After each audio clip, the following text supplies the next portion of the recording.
ગૃહના રાજ્યમંત્રી કાંતિભાઈ અમૃતિયા સારવાર માટે મુંબઈ જશે। 1 થી 1.5 મહિનાની સારવારની જરૂર હોવાની કાંતિ અમૃતિયાની સ્પષ્ટતા। મારી ગેરહાજરીમાં કાર્યકર્તાઓ પ્રજાના કામ કરશે અને સતર્ક રહેશે। હું બીમાર છું, મારા કાર્યકર્તા બીમાર નથી। મોરબીમાં વિકાસના કામો અવિરત રહેશે।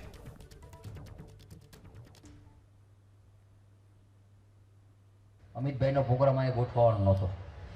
અમિતભાઈએ વાત કરી, જગદીશભાઈને કાંતિલાલ બીમાર તમે ચર્ચા કરી। જગદીશભાઈએ મને ચર્ચા કરી। અમે જગદીશભાઈને મેં કીધું હું બીમાર હું, મારો કાર્યકર્તા બીમાર નથી, એ તમે દેખાડી દીધું। અને આજે 3 દિનની મિટિંગમાં લગભગ હું મારે ટાઈમ આપવાનો સાહેબે કીધું તમે જે નક્કી કરો। હું આવતી 26 તારીખે બોમ્બે જઈશ, 7 દી આરામ કરીશ તમારા હિસાબ, બસ 8 દી, બરાબર જોશ ને?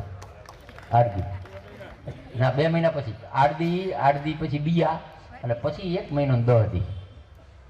તે 1 મહિનો 10 દીમાં હું બોમ્બે રોકાઈશ।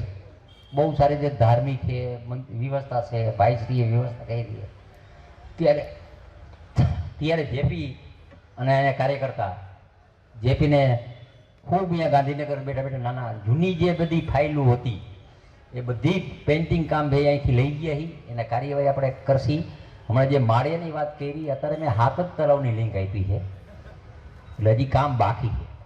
મચ્છુ 4માં પાણી પમ્પિંગ કરીને તળાવ ભરવાનું, પછી મચ્છુ 3ના કૂવા 32 છે, એમાં લાઈન નાખીને ખેડૂતને પાણી મળે। એટલે લગભગ મને ભગવાન કુદરતે શક્તિ આપી છે અને સત્તા આપી છે, એનો પૂરેપૂરો ઉપયોગ થાય તો આવતા 1 વર્ષમાં લગભગ આ બધા કામ ચાલુ થઈ જશે।